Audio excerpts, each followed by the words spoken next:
Computer. Peaceful greetings, everyone. Thank you for tuning in. I genuinely appreciate your time and your energy. Today, we have a special guest. He's one of the best sub 2 leaders that I've seen and that I've come across. He's really smooth on the phones too. Not only that, he holds his own events, his own workshops. So if you ever want to tune in, we'll definitely link his account or where you could find him at the end of this episode. His name is Marlon Johnson, also AKA Mindset Marlon. Can you give us a brief, quick introduction about yourself? Hey, appreciate you, Oscar. First off, Oscar, thank you so much for having me on the podcast. I love this kind of stuff. I love that you're creating a platform to share information with your audience, to share it with other people who are learning and growing. So yeah, man, I'm excited to be here. For the people that don't know me, like Oscar said, my name is Marlon Johnson. I also go by Mindset Marlon. And I guess if I'm gonna take them back, like how far back do you want me to go? I don't want to go too far back.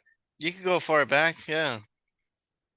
All right, I'll just go back to essentially like the start of my entrepreneurial journey, and maybe like a little bit of the start of real estate, because I imagine most of the audience they're real estate investors, right? Right. Awesome. So let me bring you guys back then to right now it's 2023. Let me bring you guys back to around 2019, around the beginning of 2019. I'm in my mid 20s, mid to late 20s, and funny enough, around that time, I was living in New York. I live in Arizona right now. I was living in New York at home with my mom and my sister. I was working several jobs. I cleaned auto zones at night. I used to work in a restaurant and I would coach this sport called parkour. And the jobs were fine, but they didn't make enough money for me to really pay the bills and for me to really do what it is I wanted to do. And as a young adult, I was starting to realize that life was costing money, right? Like the things I wanted to do, to travel, to one day own a home, to one day start a family. I was in a relationship with a woman that had two kids. And I'm like, all like life is just starting to weigh on me pretty heavily at this time in my life. And I'm like, I don't know how to make a lot of money because I'm currently earning about $25,000 a year, right? Like that's how much money I was earning at that point in my time, my life. And interestingly enough, Oscar, I remember this so vividly and so clearly. I'm standing in the restaurant I worked in. It was a catering hall called the Elks Lodge. It's kind of like a Knights of Columbus, if people are familiar with that. Mhm. And it's a Friday night. It's about 1 o'clock in the morning. And I just finished working a party. I finished cleaning the kitchen. And what I would do is I would stay after the evening was over and I would do some of the additional janitorial work to make an extra $50. And so here it is, another Friday night. I'm mopping the floor in the bar by myself in this building. And I just had it, dude. I threw the mop down on the ground. And for the first time in pretty much my entire life, I looked around and just realized my life sucks. Mhm. I'm just having one of those like coming to heart moments of like, this sucks. I don't like this. How many times have I cleaned this stupid bar? How many times have I cleaned that stupid kitchen that I know tomorrow I'm going to get back in here around 3 p.m. and this whole place is going to be a mess again. And I'm going to go through the process over and over, just like Groundhog's Day. And Mhm. I found myself living in the same loop over and over. And in that moment, I did what I now call the rocking chair experiment. I did this thing for the first time, totally on accident. While I'm standing in the bar, I started to close my eyes and envision myself as a 90-year-old man. I see 90-year-old Marlon, and he's sitting on the front porch and he's rocking back and forth in his rocking chair. And I start to live into that moment. So I'm very present as Mhm. 90-year-old Marlon. And I think back on my life from that Yeah. perspective. I see it all. I see the fact that I continued working at that job at that age and I was still going to college, finishing up my graduate's degree in doctor's. Mhm. I got a doctorate in physical therapy because that's what Mhm. I was in school for. I went and I got that job, that career that paid probably around 80,000 to start, worked my way up to maybe about 150, $160,000. So making a pretty comfortable salary. Mhm. I had the home in the suburbs in Long Island in New York where it's the typical 3 bedroom, 2 bath, white picket fence, have the wife, have the two kids. And I got this stupid little dog that yaps a little too Mhm. much. And, like, I'm not knocking that life for anybody else, Oscar. Like, some people want that life. But Yeah. for me, when I saw that life for myself and I saw that's what I did, that's what I accomplished, as that old man looking back on his life, I felt one Hmm. emotion. That emotion was regret. That's all I could feel in that moment. I literally I'm just filled with regret. Hmm. And so I snap back, right? So I snap back out of that reality, back to being the 90-year-old man on the porch and just sitting there like, wow, like, why are you feeling so much regret right now? Like, I'm near the end of my life. Why am I feeling all this regret? And he starts to say, and he starts to think, Hmm. I'm just sad that I never went for it. I'm sad I never took that leap of faith. I'm sad I never truly tried because getting that life that I just described, it's not a bad life, Oscar. Let me be the first to say this. Hmm. There are people out there who are dreaming of having the white picket fence, who want the kid and the dog and the wife and all that stuff. For me, that felt like I was settling. It felt Yeah. like I didn't actually try. It just felt like I coasted through doing the most basic of basic steps to just get by. And I did not want that for myself. And that old man, he said, I wish I had just gone for it. So I snapped back into the moment, and there I am. I'm still in the building. Friday night. I'm standing there by myself like a total idiot. I must have been like drooling on myself. Like if Hmm. someone had walked into the building, they would have been like, is this dude high right now? Like, why is he Yeah. just standing there? But in that moment, Oscar, when I came back, I quit my job right then and there. Now, interestingly enough, and you said you just quit your job today, so congratulations. Because I Thank remember you. the feeling of taking that leap of faith and Hmm. betting on yourself. Right in that moment, I bet on myself, and I did not have a clear plan, knowing Hmm. that hey, I'm going to go figure out real estate, and I'd become a real estate investor, and I'd start flipping homes and buying portfolios of properties and doing creative financing and all this stuff. I didn't know any of that stuff. All I knew was what I was doing wasn't the right thing. And sometimes that's the first step of clarity that we get. And I think sometimes people are afraid to make the first step until they understand what the entire map looks like. Hmm. And I want to remind your listeners, sometimes your first step, sometimes the most clear thing you're going to know in your life is this isn't it. And you might not know what it is. You might not know what the next right thing is, but you just know that what you're doing right now is the wrong thing, and you've got to begin looking for something else. So I started looking for something else, and that really started my journey of I need to go find something. I need to go become more. I need to go make more out of myself so that I don't wind up that old man laying in bed. So I mean, from there, I tried a multitude of things. Just like many people, I went on YouTube, started searching, looking for different answers. I didn't land on real estate first. A lot of people don't even know this. Before all of this, one of my earlier entrepreneurial endeavors, I started gyms. I used to sell. I started a brand. I was selling T-shirts, selling clothing. I got into trading stocks and options. I actually got pretty good at that as well. Hmm. But due to something that was going on in my life at that moment in time, I had moved out into the middle of nowhere, Pennsylvania, where there was no internet connection. So for 3 months, I had no internet, no Wi-Fi. It's really hard to trade stocks without connecting to Hmm. the internet. Yeah. And when I came back to New York, I eventually found real estate. I found Robert Kiyosaki's Rich Dad Poor Dad. I found his organization. I went to a 3-day seminar. I got myself educated, signed up for a mentorship course, and as they say, the rest is history. Wow. That's inspiring. And it's really cool how it lined up with your story that you quit, you on the spot. And then I shared you earlier, like you said, Marlon, that I quit today too. And it's alignment, this it's just a synchronicity. And I prefer seeing synchronicities back to back, where instead of saying like, wow, that's crazy, I'm like, wow, this is normal, you Mm-hmm. know? And and now that you're in real estate, you're focusing more on mindset, and is that your top priority? Then second priority is real estate, or are you both equaling them out as important? So yeah, great question. My top priority is mindset. My top priority is building out my community. It's growing my coaching program. It's Mm-hmm. growing my community and growing the people within my community. Then my second priority is real estate. I still do real estate. I still buy and hold. I still fix and flip. Mm-hmm. I don't really wholesale as much anymore. I Mm-hmm. primarily buy and hold and fix and flip.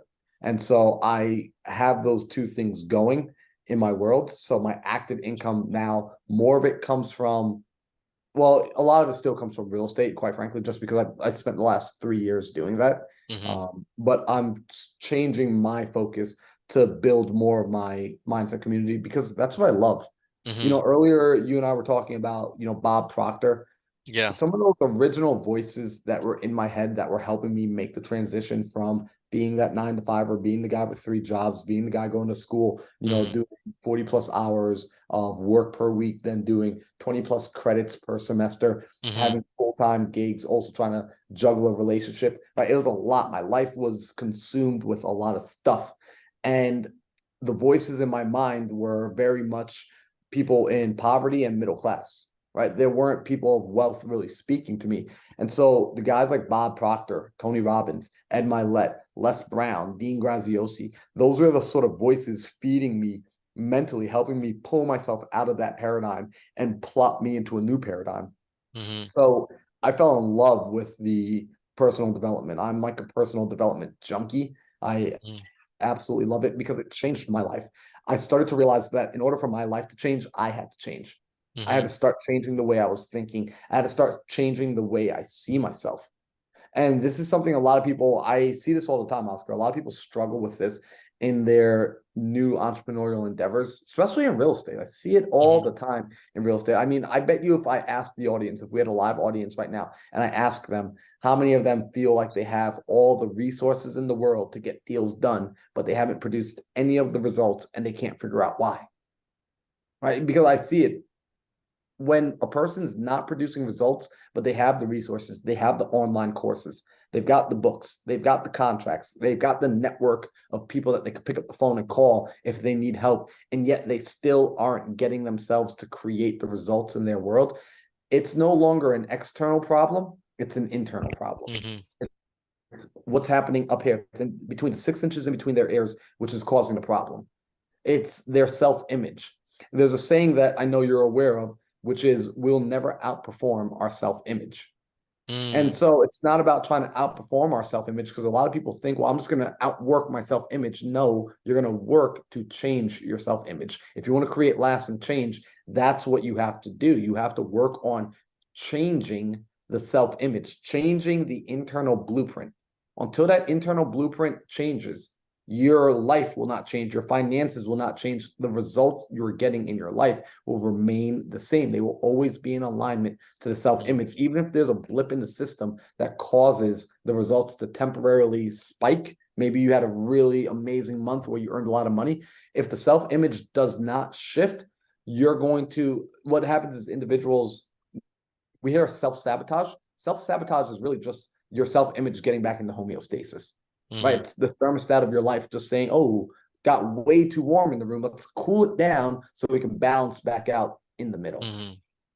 So yeah, a lot of my focus nowadays goes towards really helping entrepreneurs, helping other individuals reprogram their mind because I became aware that not many people put the time and focus and energy into it that I thought they all were doing. I thought everybody was spending hours studying. I thought everybody was picking up the books, reading Think and Grow Rich, reading The Magic of Thinking Big, that they were feeding their minds. And I find out that they're not and they don't know how. You're So right. I get a lot of pleasure out of sharing that with people. That's awesome. Yeah, and a lot of people lives are changed because of that. So I want to thank you for that too. And also, I wanted to talk back about knowledge and ma many people, let's just say they are picking up the books, they are reading, because this is something that happened to me, and I'm sure you could probably relate at one point in your life and at one point in multiple points in my life where I was reading, but I wasn't applying.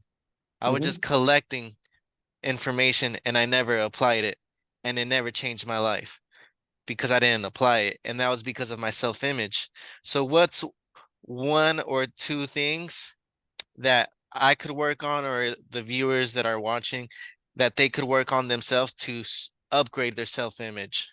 Great question. So when we're talking about upgrading self-image, there's a bit of a formula here for a moment. So Mm-hmm. I'm gonna kind of give a long answer to a short question. Mm-hmm.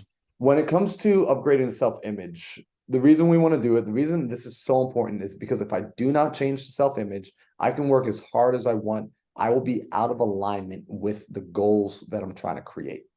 Hmm. Right? I cannot outperform this thing, and it is a waste of time. It is futile to try to outperform it. Instead, I'm going to use my willpower to shift it. Now, the way that I shift it, let's look at what forms it. The self-image is formed by our beliefs, right? What do I believe about the world? What do I believe about myself? That creates my self-image. It creates what I expect to happen next. I throw the ball up. My belief is the ball will come back down, right? So everything will fall into that reality. Hmm. So my beliefs create my self-image. My beliefs are a product of my behaviors, right? The things that I do over and over and over without thinking about it. My behaviors are a product of my habits. Habits are the things that I consciously formed to create behaviors at some point. And my habits are a form of the actions I take. So, what I want to do is I want to change my beliefs because my beliefs will change my self image. So, in order to change my beliefs, I need to change my behaviors. And in order to change my behaviors, I need to change my habits. So when we're looking at changing the internal world, we start with changing what's at the most surface, which is our habits. And we change our habits for the sake of changing the behavior, which will change the belief, which will change the self-image. So there's like this chain of dominoes falling over to eventually affect the thing that I need affected. And now when we're looking at changing habits, I think a lot of people understand that conceptually. They're like, okay, that makes sense. Like, I get it. I need to form good habits. People have heard things like having a morning routine or having an evening routine or high performance habits, right? Because I literally, like, I work with people and people hire me to help them create high performance habits. And people understand the power of habits.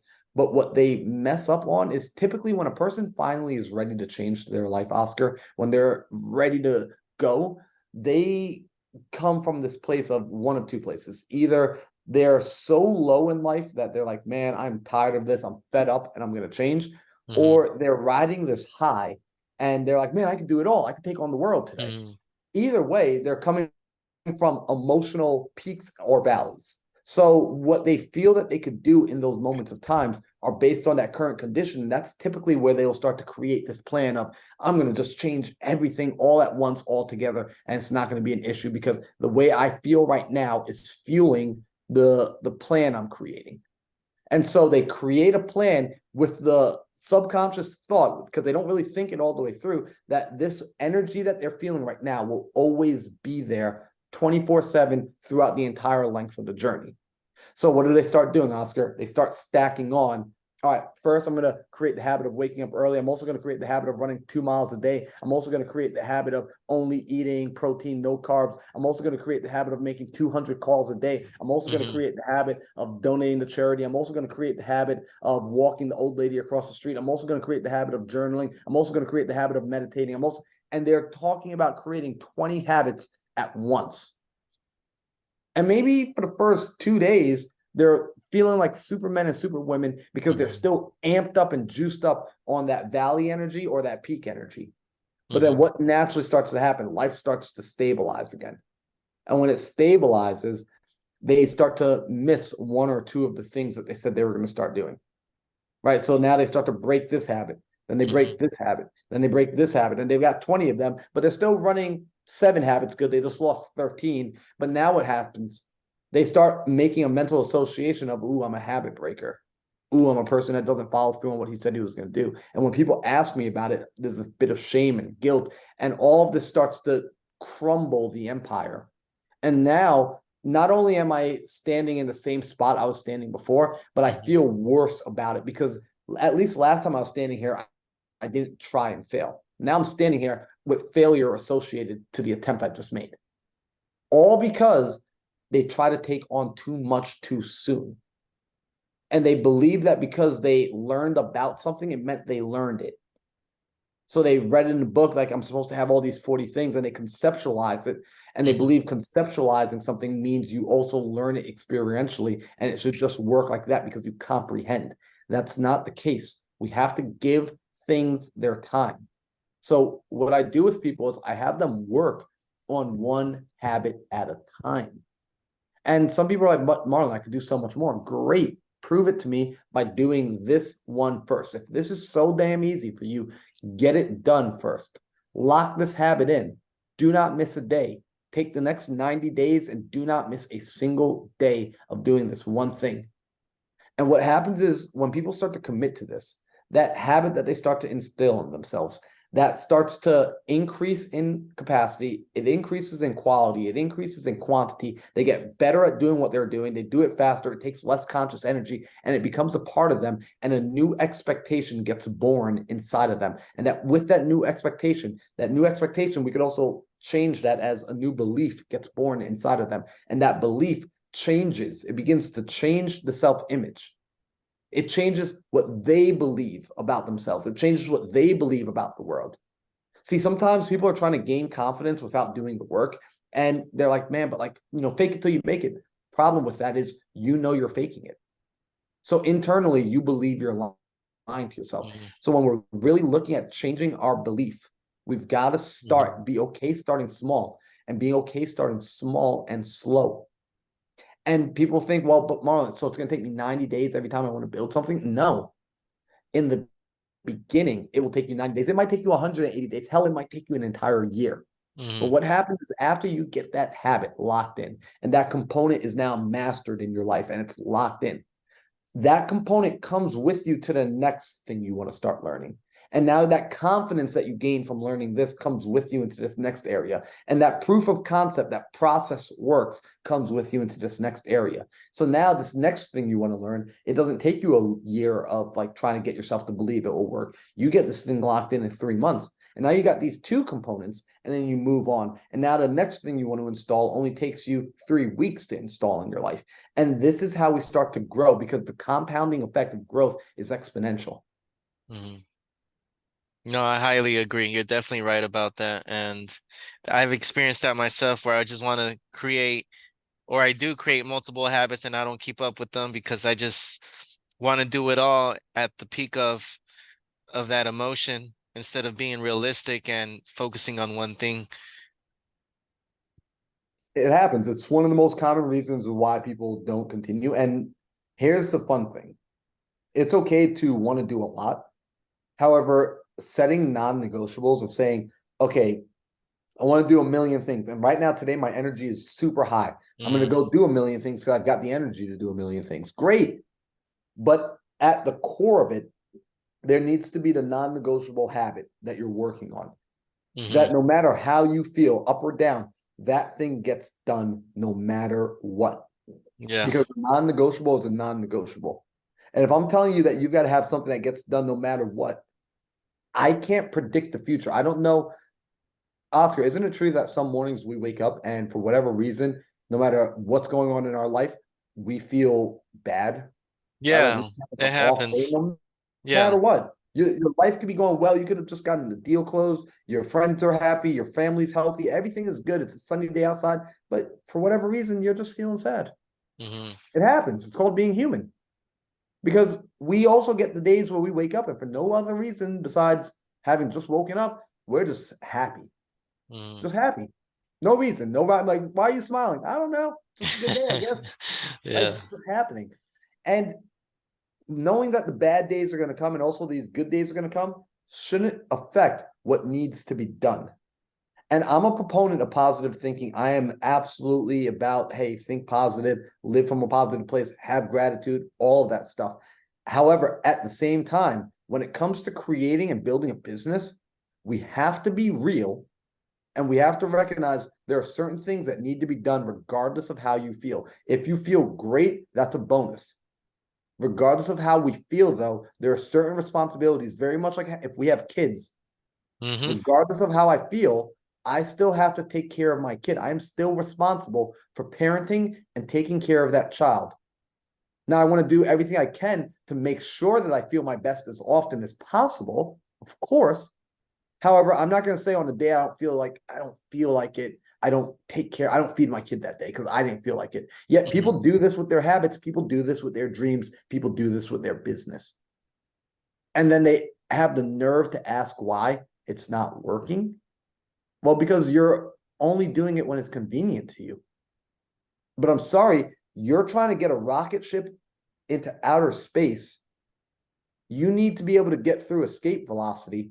And in the beginning, getting off the Earth's atmosphere, that rocket ship is going to use a majority of the fuel. It will use more of the fuel leaving the Earth's atmosphere in the first couple Mhm. of minutes than it will for the rest of its travel to get to Mars. In the first few minutes is when it uses the most amount of fuel. Mhm. So when we're building a habit, when we're building a business, when we're changing a self-image, we should anticipate that it will be like the work required to get a rocket into outer space. And if that sounds daunting to a person, if that sounds like, whoa, I don't want to do that, then what I'm here to say is you probably don't want the thing as bad as you think you want it. In which case, this isn't a give up and quit. This is a sit down and think. What do you actually want? Because for the things you actually want, that's not going to sound like an unfair exchange. You will say, yeah, you know what? I'm willing to do that. I'm absolutely willing. And here's a test I like to ask people, Oscar. I give people this test. I tell them to think about this for a moment.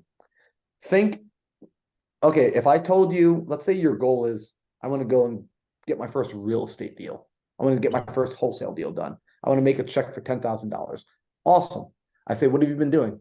I make 100 calls a day. Great. What if I came to you and I said, listen, I know you're making 100 calls a day. I know you're working your guts out to make this happen.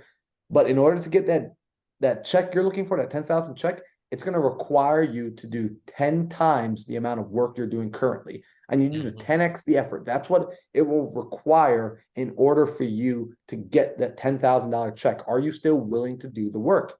Now, some people are going to stop and think, I'm not sure because like I'm already doing a lot of work. I'm already tired. I'm already burnt out. I already like get frustrated. And before I even give them a moment to answer, I ask them this second question, especially if they're a parent. I say, well, do you have kids? They'll say yes.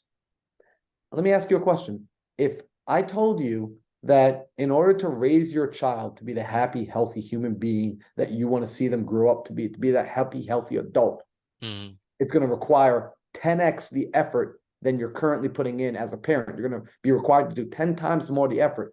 Are you willing to do that? Immediately, without hesitation, they're like, hell yeah, of course I would. No hesitation in the answer. Mhm. Why? Because they really want to see their kids grow up happy and healthy. So when people hesitate on the answer for their goals and their dreams, I just encourage them to sit back and ask, is that the thing you really want, or is that something that you just heard and it sounds nice? Because for the things that I personally really want, when you tell me I got to put 10x the effort, not a problem. Okay, done. Consider it done because I actually want this thing. Why wouldn't I put in 10x the effort? I'm getting what I want out of it. But I've taken the time to figure out what I want, not what you want for me, not what sounds nice to tell other people, but what Mhm. I want, regardless of if anyone else is around.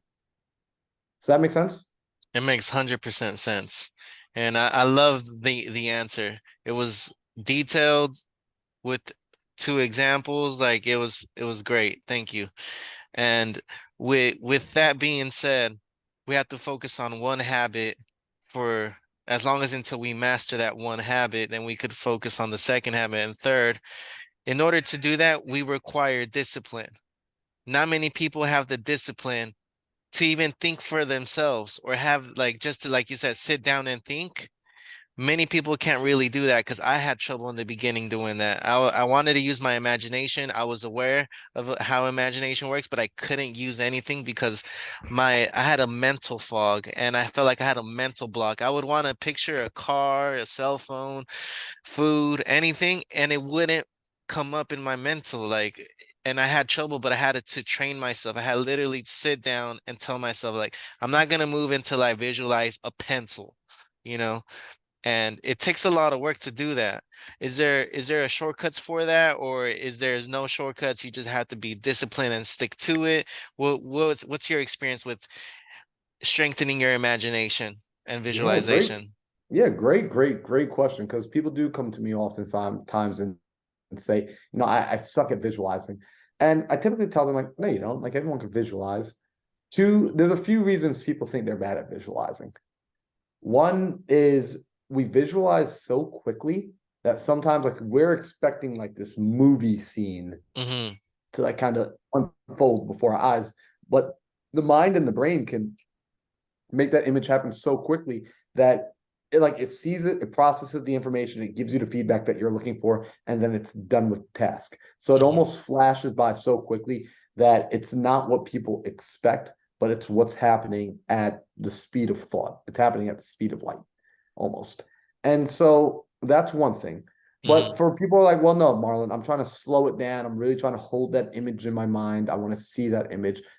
Yeah, I get it. I really do because I've worked on the same thing. So there's two things that I used to do to help me with visualizing. Three things actually.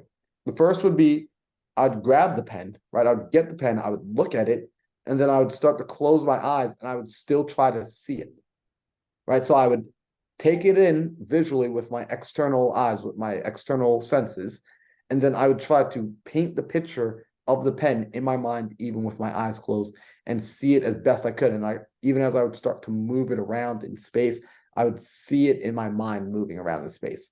So Mm-hmm. that would be one. The second thing that I would do is I used to call a friend of mine and I would just play this simple game with him. I would say, "Hey, Justin, I'm gonna have you close your eyes, right? Like you're not driving or anything. Cool. What I want you to do, Justin, is I want you to see a rubber duck, right? I want you to see a rubber duck. And can you see it? Yeah. All right. What color is it? Yellow." And he would start describing it to me. And I would just call out very basic objects or basic shapes to get him visualizing it, to get him seeing it in his mind. And then I would have him do the same thing to me. So Mm-hmm. this way we were helping strengthen each other's internal world, help us get better at visualizing and seeing things. Because ultimately, when we think in picture. And Mm-hmm. what happens is because of these amazing devices, computers and cell phones and tablets and all that, our muscle has atrophied from making the pictures in our minds because I rely so much on my eyes and so much on the external world to paint the picture for me that I've gotten lazy with painting the picture in my own mind. Very much like if you've ever read a book, why do Mm-hmm. people who read books always say like they're disappointed with the movie? Because as they read, because they're just looking at words, their mind paints the picture, paints the reality. And so Mm-hmm. that muscle gets stronger and stronger, and their reality, their imagination paints a way cooler picture than anyone will ever be able to put together on a movie scene. So they practice that way by actually limiting the amount of visual stimulus and like creating it internally with your own mind. And the Mm-hmm. third thing I would do that would help me really visualize, especially when it's things I wanted, and I learned this from Bob Proctor. I would go Mm-hmm. in and actually sit down with the thing I want to see. Right? Like for example, I got a Porsche GT3 RS behind me on the screen. And maybe about 2 or 3 weeks ago, I went down to the Porsche dealership and I was like, "Hey, I want to come like test drive some of these cars. I want to come sit in the car. I want to come feel the steering wheel. I want to smell the leather. I want to open the door. I want to feel the AC blowing on my face. I want to feel all of these things because I've never been in a Porsche that I want. I've never been in that Porsche. So it's hard for me to visualize what it's going to be like realistically. So what I'm doing is I'm going and I'm getting aid from the external world to help me paint that picture. So it's kind of like if I were a new artist, the best way I can use as an example is I go out into the world, I find the thing I want, and that helps me mentally trace it. So now I'm like, I'm not freehand drawing it. I'm drawing it, but I've got some sketch paper over the top. I got the light shining down. And now what I'm doing is I'm just tracing the thing I experienced in life. And that helps me to recreate it in my mind over and over and over again. And when I recreate it in the mind, I do my best to associate as much emotion to it as possible, preferably positive emotion. But the truth is, emotion is emotion. I know some people think like, hey, you don't want to have bad energy, but energy is energy. It's us Mm-hmm. that makes it good or bad. Energy is energy. So typically, if a person's new, I'll tell them like start off with the positive energy because you can better control it and it's less likely to hurt you. But there are people throughout history who have used the negative energy to, I'm not even gonna call it negative, the dark side of energy, the other side of energy to create very positive things. Prime example is Kobe Bryant. So when we're looking at visualizing things, the more emotion we can associate with the thing we're trying to see, with the visualization we're trying to make, will also help that visualization gain more depth, gain more color, and do its job of ultimately, when a person's even like, well, why should I visualize to begin with? Because we're trying to create that reality. The mind cannot tell, really the brain cannot tell the difference between what is real and what is vividly imagined. The same neural pathways get fired, the same neurons are getting fired, the same grooves in the brain will get Mhm. deeper and deeper and deeper. And this is why I love looking at athletes, not because I like watching sports, although I do enjoy watching sports. I Mhm. enjoy looking at athletes because they leverage visualizations to Yeah. create high levels of success every day, all day. And so what will happen is the athlete, if they can't go out and practice physically, they will sit down and practice mentally. And they will get thousands of more reps done in here that then correlate to physical results in this realm, in this world. So my tips for people to help them visualize a little bit better is one of three things. First is going to be getting something in front of you, right? Like, and like closing your eyes and try to hold the image of what you just saw. Getting a battle buddy, getting a friend to do that exercise where you guys just say like, hey, see the fridge, see the dolphin, see a pink piece of paper, right? Like just very basic things that everyone has already seen before to help Mhm. them see it in their mind and have them describe and explain to you what they're seeing. So giving some feedback on this is what it looks like. Okay, can you turn it over? Can you flip it up? Can you get a stack of the papers and like thumb through them, right? Seeing this stuff in your head. And then go out and test drive and touch the bigger things that you maybe haven't held yet. Go actually hold them. Go, if you want to get a big, beautiful home, go check out some open houses. Yeah. Go sit in the bed. Go test drive the car. Go put on the clothes. Go to the fitting room, put the clothes on. Right? Like do all of it. And it will help your mind be able to see this is what it will feel like. This is what it does feel like. And begin to feel it now. Feel it as if it's currently happening in this present moment. And that's Yeah. going to be the emotions that you add to it. Yeah. I agree because I remember 13 years ago, I went to a Mercedes dealership to test drive a Mercedes S550, all black. And at that time, that was my dream car, right? Now, I just want a driver to drive me around full, full time. He's on call. And it definitely is helpful to go experience it first. And I remember, I don't know if you've seen this video like on social media, but it was a guy, a young gentleman. He got on a helicopter and saw the New York City from the helicopter's bird eyes view, and he Mm-hmm. just saw everything in a few seconds, right, or a few minutes. That he got down from the helicopter and he drew everything from his memory, and it was like perfect how he drew it out. And that's just how powerful our mind is. And some of us are born with, or we're all born with it. Just some of us could tap into it quicker, or not quicker, but more efficiently compared to others who have to train themselves to do it. Yep. All right. And then my next question is, if you were to start real estate and you only had $111 in your pocket, what would be your first three steps to do with $111 to start real estate? $111. I'm starting real estate from scratch and I still have like the knowledge that I have right now. Yeah, you have the knowledge that you have now. Okay. 111 bucks. I'm going to, depending on where I am, if I'm still here in Arizona, I'm going to go find a local meetup Hmm. that's happening. I'm going to go to that meetup. I'm going to sit in the room and listen to see who's doing business, who's doing deals. And I'm going to look for someone who's actually transacting, who's doing like a full-fledged business, who's actually doing multiple transactions per month. And I'm going to go over and start talking to that person. Hmm. And if that person seems like they're friendly, like they have some time, I'm gonna, with my money, ask them, hey, is it all right if I, take you out for like some lunch, like let's go grab some dinner. Ultimately, the reason I want to take you out is I'm going to be new in this marketplace, and what I want to do is I want to bring deals to you. So I want to sit down and understand what it is you're looking for so that I can bring deals and grow your business. And I'm Hmm. going to work on growing the business of someone who's already has a large business. And from there, everything else will follow, because if we want to create wealth, it's very simple. To create wealth, help others create wealth. That's how we build wealth. Like go and Mhm. build abundance for others, and you will build abundance for yourself as a byproduct.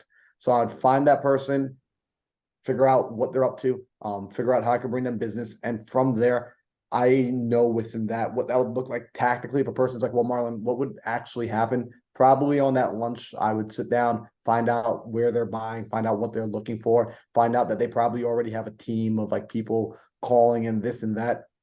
And I would say, like, hey, listen, you guys already have the data that you're calling. How about this? Give me the data. It's already skip trace. Let me get the data. In fact, let me log in on your system. Give me the data. Give me everything, and I will sit down and I will call and I will tear the phones up. Mhm. I will literally go on there and terrorize the phones. And every deal that I find, I will bring to you guys first. You guys get first dibs. I'll be looking to get an assignment from it, but you guys will get first dibs. You tell me where you need it locked up. I'll get it locked up at that price point. And if it's a deal that doesn't work for you guys, we could sell it and just give me whatever regular commission you give your normal people. And I will just come in there and I will promise to outperform your people. And then after I outperform your people, what I will do is I will turn around and I will teach your people how I'm outperforming them at no charge. Mm. Wow. Right. And like I will literally just say it to them with that same level of conviction and that same level of confidence. And here's the nice thing, you have nothing to lose. And if there's any sort of hesitation that I get from them, I'll even say to them, listen, like, let me get you your first deal absolutely free. You don't pay me commission, you don't pay me anything. Mhm. Right. But this is why I'm looking for someone that's a true operator. I'm not doing this for a one-off person, because a one-off person, I do that one and then there's no more opportunity after that. Mhm. But where I see that this is a fertile soil and I'll have plenty of chance to plant more seeds, I'm willing to say that because it's an abundant mindset. But I got to go find other people who live in that world of abundance. I can't work with a person who's in scarcity and do that same thing with them, because what will happen is that person will close up the gates right after the first harvest. Mm. Yeah, that lack mentality takes them to a reality where they start complaining and it's just a cycle, a vicious cycle. Yep. So the key thing there, the biggest thing, and like if people are listening, I want to really clarify this point because I've never been asked this question before. So this is like an interesting question, or at least I've never been asked it in this way. The key thing here, the key factor is making sure you find a true operator who is doing multiple deals. Here's a cool thing: a true operator is not afraid to show you the HUDs.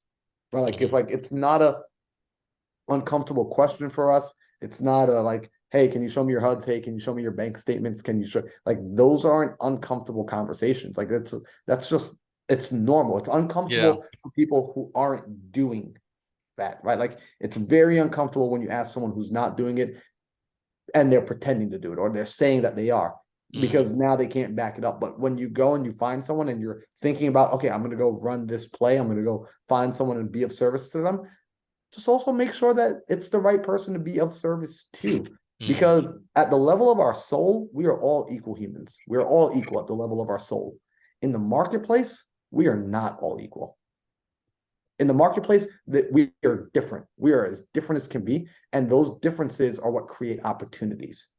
And so you now in the marketplace need to have a level of discernment to understand where is the best place to put your time and energy and attention. And that's going to give you leverage. And if a person doesn't understand leverage, they will lose to the person who does. Okay. It's understandable. Appreciate that. Yeah, because I Yep. know people that watch my videos, they just started or they're about to start, and I just want to be able to give that valuable information. And thank you for answering that. Now, my next question is, what is your chief aim goal in life for the next 12 months? Your chief For aim the next goal. 12 months. Yeah. So over the course of the next 12 months, what I'm going to be doing is I'm growing my community for personal development and high performance. So I created a community called Millionaire Mindset Community, MMC. And the reason I put that together was, Oscar, I'm sure you can relate to this. When Hmm. you got onto this personal development journey, this entrepreneurial path, there's this phase where you're first in your friend circle, you're in your life, you're in your W-2, you're doing all that stuff. Hmm. And you realize this ain't it. You want something Hmm. else. And maybe you peeked out over there and you saw, whoa, look at what those people are doing. I want to go do that. So you start to leave the circle you're in and you start to venture out to the circle you just saw. But there's this in between phase of like this total isolation, right? Because you isolate from the people. Like it was like now that relationships become toxic. Now that you have a goal in your life, now that you have somewhere you want to go, you start to realize some of the relationships that didn't feel so toxic before, Hmm. you're now aware of the toxicity of it. And while getting to where you want to be, there's a lot of just, I'm alone. Where is everybody else? Where are the other people that think like me? Where are the other people who are reading Think and Grow Rich? Where are the other people who are working on themselves on a Friday night who would rather spend a Saturday night in Barnes and Hmm. Noble than going to the bar and getting drunk again? Like, where are those people at?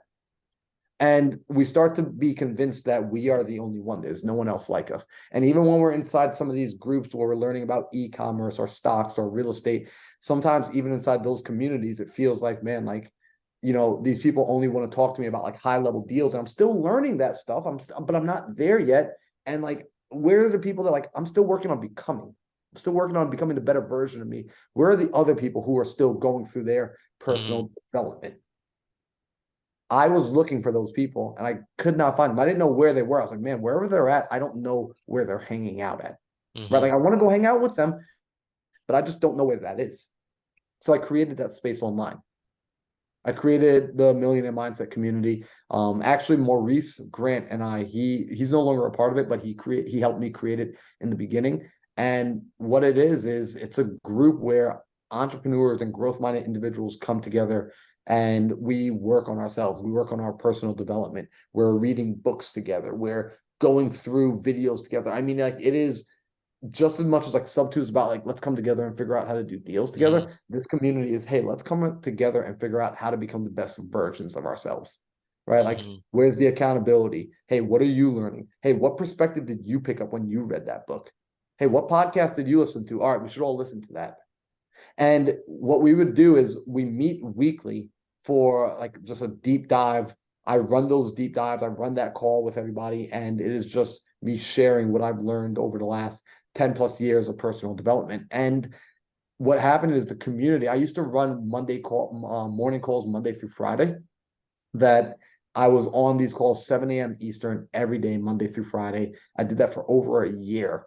Now I live in Arizona, so 7 a.m. Eastern is 5 and 4 a.m. in the morning. I was Hmm. getting on these calls and running it. I no longer do that because I need sleep, right? I like to sleep. However, it brought so much value to the community members that I told them I was going to shut it down and they kept running it themselves, which was crazy to me. I was like, wow, that's so cool. You guys are getting so much from these calls. And the reason, Oscar, we started at 7 a.m. in the morning Hmm. was for one reason. Sometimes you get inspired late in the evening. You watch a Tony Robbins tape, you watch Pace Morby, you see Grant Cardone, Oprah Winfrey, Jeff Bezos, whomever, and you're inspired to change the world. You're inspired to go out and make the calls, to do the Hmm. work, but it's 9 o'clock at night. No one's really going to be wanting your call at 9 o'clock at night. And so, what do we end up doing? We go to sleep, we wake up, and the next energy, all that energy, that fire is gone. So the morning calls were to help you get that fire first thing in the morning and then give you an entire day to be able to go and direct that energy into Hmm. useful action that moves the needle forward. So that community, MMC, I'm still growing that. So over the next year, my goal is to get over 2,000 members inside that community to grow it so that people are able to grow with one another, to be able to have a place to reach up and get pulled up by community members, as well as turn around and help up new community members that are coming in. And it's all catered around becoming the strongest version of themselves. So that's where my focus, my primary focus is, because my real estate business now runs, it's not on autopilot, but it takes very minimal input from me now. So Hmm. now my day-to-day active time, my active energy, my active focus is growing my MMC community. It's growing and doing my quarterly masterminds. And it is becoming the best version of me that I can be so I can pour into more people and help them level up. Okay. And how could people have access to that, or how could they join? Where could they find more information about that? Yeah, if they go to my Instagram page at Mindset Marlon, right? That from there in my link tree, there's connections to everything. Mm-hmm. If people want to jump into the MMC group, it's really easy. They just type mmc.mindsetmarlin.com. What I'm doing is for people that want to jump in and try and see what it's about, I literally give them a trial, a 14-day trial for $1, right? Mm-hmm. Like they jump in for $1. They can jump in, they can be a part of the calls, they can jump into the Facebook group, they jump into the Discord, see what it's like, see if they feel like there's a resonance here. If they're Mm-hmm. like, hey, I'm not getting any value from here, cool, cancel it. Don't be in there. Go and find something that works and resonates with you. If it does resonate with people, then it's the easiest. It's $50 a month. It's Mm-hmm. literally like people are telling me like I'm stupid. They're like, dude, why are you like charging so little? And I was like, listen, one of my mentors, Alex Hormozy, and he said make offers so good that people feel stupid saying no.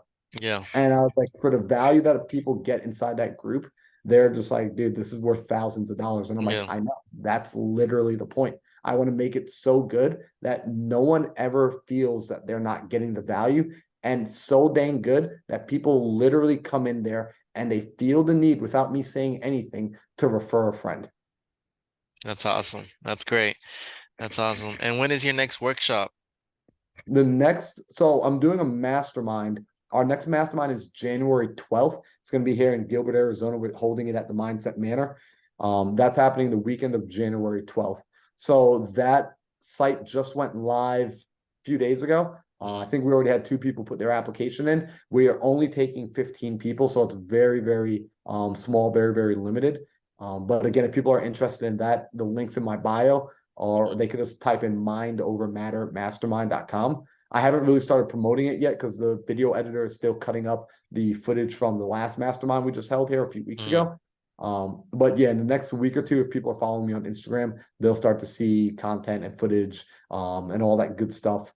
Because I love the mindset masterminds. Like I love the Yeah. masterminds. I love getting people out of their environment, getting them surrounded by other high level entrepreneurs, 7 and 8 and 9 figure earners. I will bring some of my friends into that room, like some of my buddies that are doing high level business, so that people can get proximity.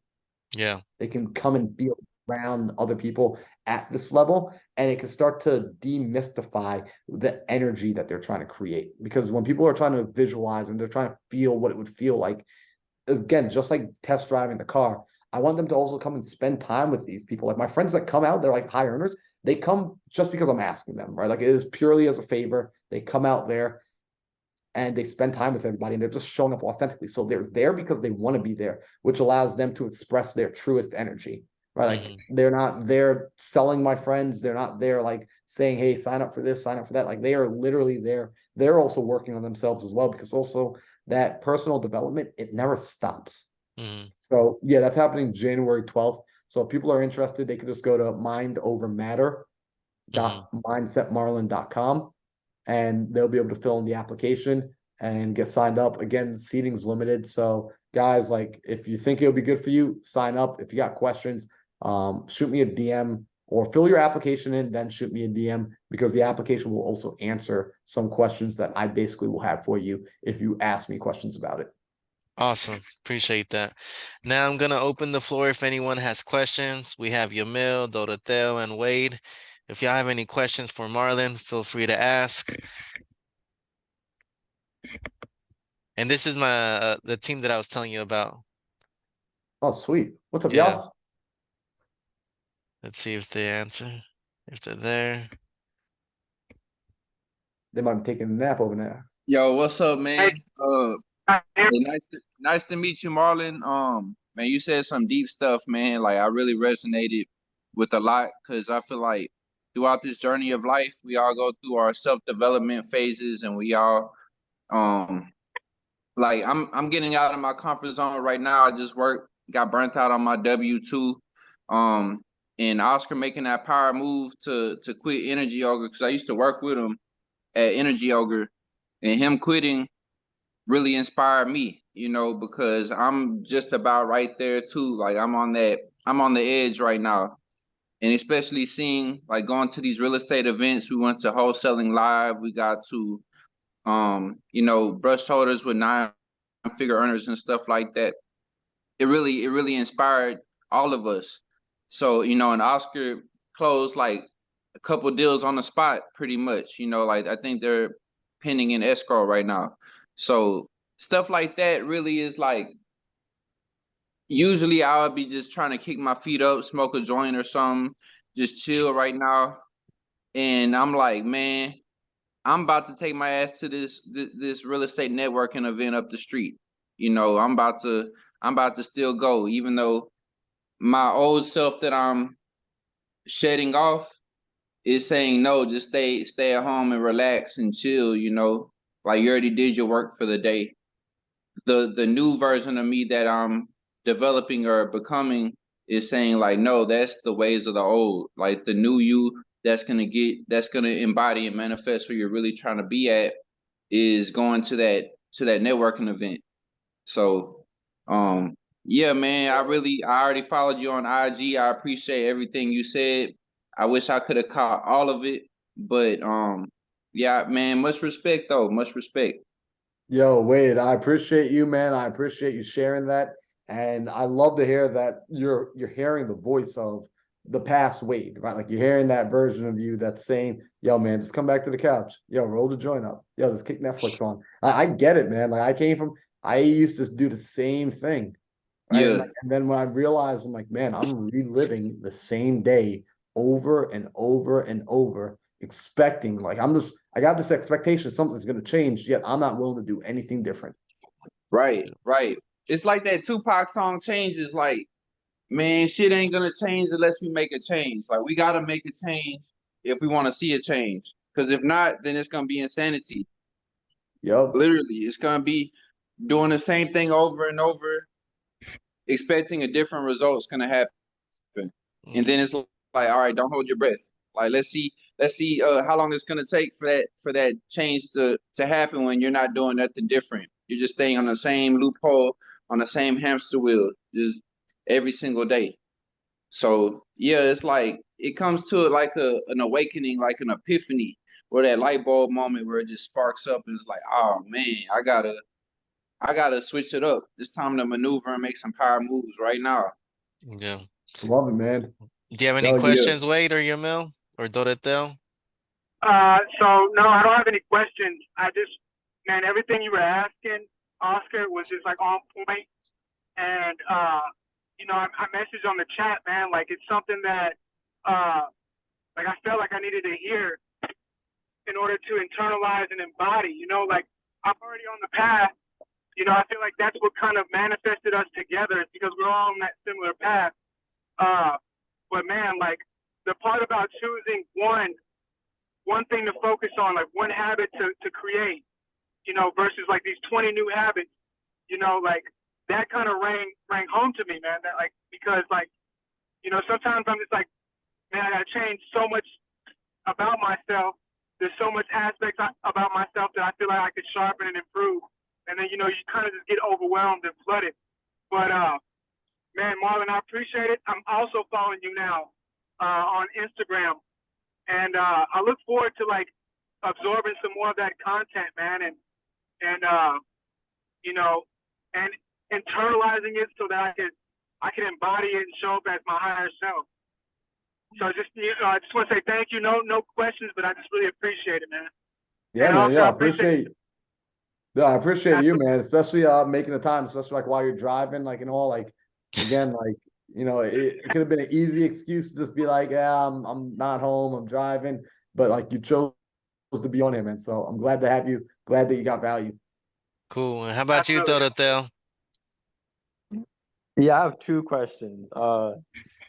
First, what change did you make that had the most impact on your life, or what change do you continue to choose to make that has the most impact on your life? Yeah, great question. So I would say how's it pronounced, by the way, your name, Dorotel?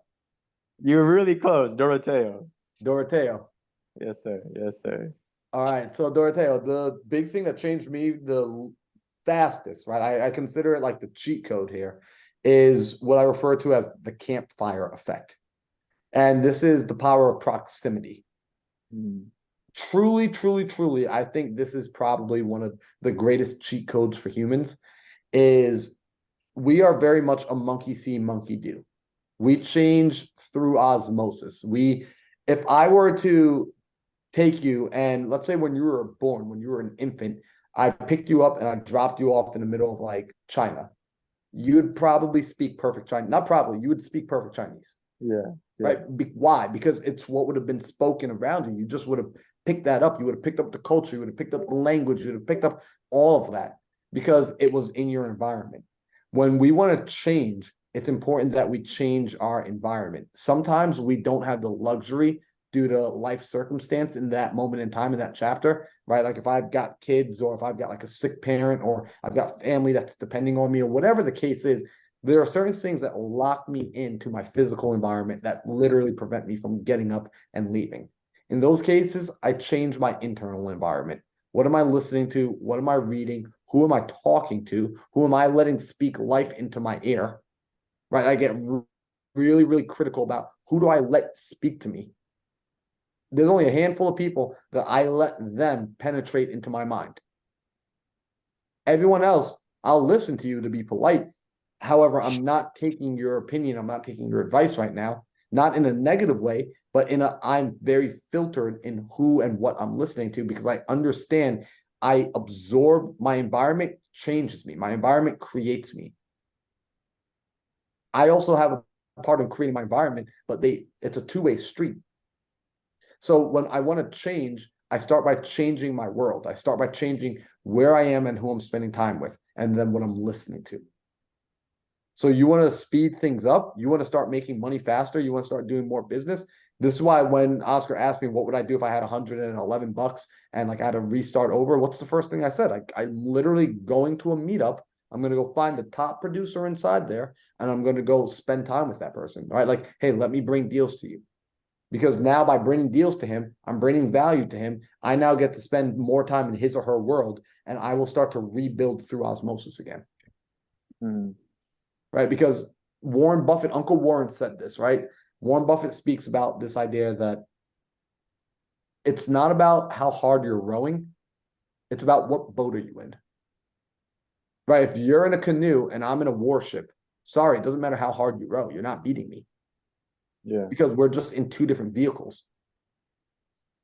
So I've got to get in the right environment. You can be the world's greatest basketball player, the world's greatest baseball player, the world's greatest soccer player has not been discovered. Why? Because that person isn't in the right room. He's not, or she's not on the right stage. And so like that talent will go missed. How many times have you walked through a random city and you heard somebody singing and you're like, wow, that person is like, holy moly, like, is that an angel on earth? Why isn't that person on Broadway? Why isn't that person's music coming through the airways? Because that person hasn't been in the right rooms. That person, although they have all the talent, right, they're a fish trying to climb a tree. They've got to be put in the right environment. So biggest cheat code that I found for life is getting in the right environment. Thank you for that. Yeah, I've been trying to, surround myself with people who are at a higher level than me in any aspect. And I have noticed that too. Whenever I hang out with someone who does better than me in something, I tend to gravitate to do better as well. So thank you for that. The second question was did you go to college? And if you did you find that to be useful for life? I went to college and I never graduated. So I went to college and I dropped out a half credit shy of graduating.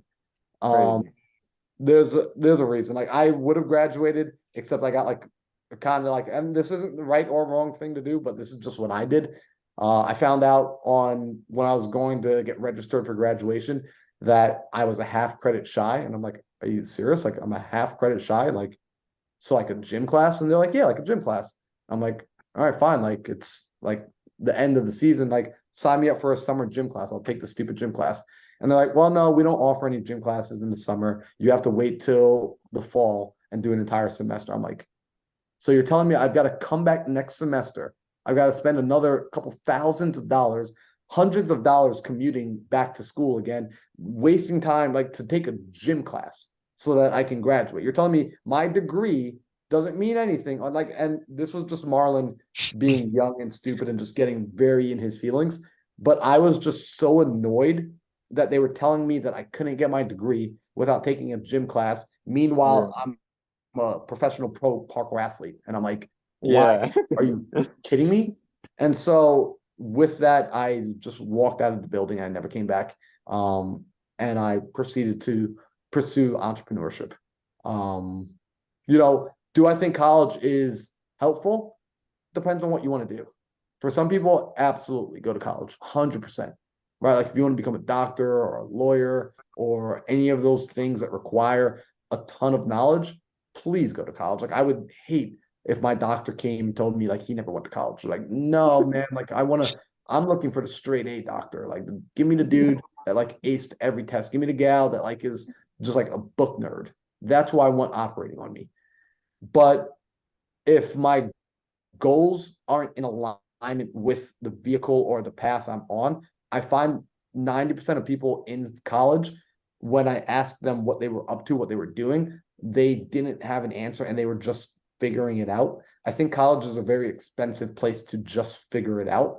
I would say take that money instead and go travel, go try things, go explore, and take a semester, take a year to go explore and go live and get out of your parents' house and get out of the town you grew up in and see what resonates with you and expose yourself to more things. You'll spend a fraction of the money, you'll gain way more life experience. And I believe in that state, you will have a better understanding of who you are and what you like, because most people ride the conveyor belt of school, elementary to middle to high school to college. Like they never actually get off the conveyor belt to see if there's anything else. And so then they finish up with college, they get into their career and they find out they absolutely hate it, but they feel so stuck in it because they racked up so much debt to get to this point that now they're trapped by their life. Like they dug themselves into a hole that is going to take them another 20 years to dig out. And they don't have any other skills, nor connections, nor ideas or understanding of how to get out of their hole besides continuing to trade time for money at this predetermined rate that they lock themselves in with. Yeah. Yeah. So No, that's that's my short crazy. answer for college. Yeah. Yeah, no, that's crazy. You stopped a half semester for that gym class. It Wild. is stupid. I like that's when it occurred to me that college was actually like in that moment I had the realization of like, wow, college really is a business. Like there are Yeah. people that own this college, they are making money. The customer is me, the product is the degree, and wow, like they want to get paid. Like, more power to them. But with that awareness, I have a choice. And I chose to go do something else. Yeah, I remember I saw a meme on social media where it said there was this like university in the background, then it said, did the person that created college go to college? Right? And most likely he didn't because it didn't exist. And now his and his family are making tons of money. So, but yeah, on that note, we're gonna go ahead and end this episode of You Deserve the Win. Thank you so much, Marlon. I am genuinely grateful for coming on and sharing your valuable information with your experiences and the knowledge that you've collected in the 10 plus years of your self-development journey. I trust everything's going to manifest on divine timing with efficient hard work that you're going to put in. And I look forward to exchanging value with you in the future. And I'm over here in Houston. Whenever you come to Houston, you could always text me and I could go ahead and pick you up instead of, unless you want to order an Uber or things like that. But my services are available for you whenever you come into town. I can invite you to the best vegan restaurants out here, or I could tell my wife to cook us something really good, and because she's like top tier cook. And but yeah, I really appreciate you, Marlon. Bro, I appreciate you. Thank you so much for having me on here. Thank you for the great questions. Like I really enjoyed it. I'm looking forward to being able to connect with you again in the future. I'll for sure let you know when I'm in Houston. I actually got my uncle Yeah, who lives out in Houston. So I haven't been out to Houston yet, so I need to make my way down there. yeah. Yeah, let me know whenever you're out in Arizona. Let's connect. Oh yeah, for sure. I'll be going over there pretty soon. And thank you so much, Marlon. I'm gonna go ahead and yield the floor.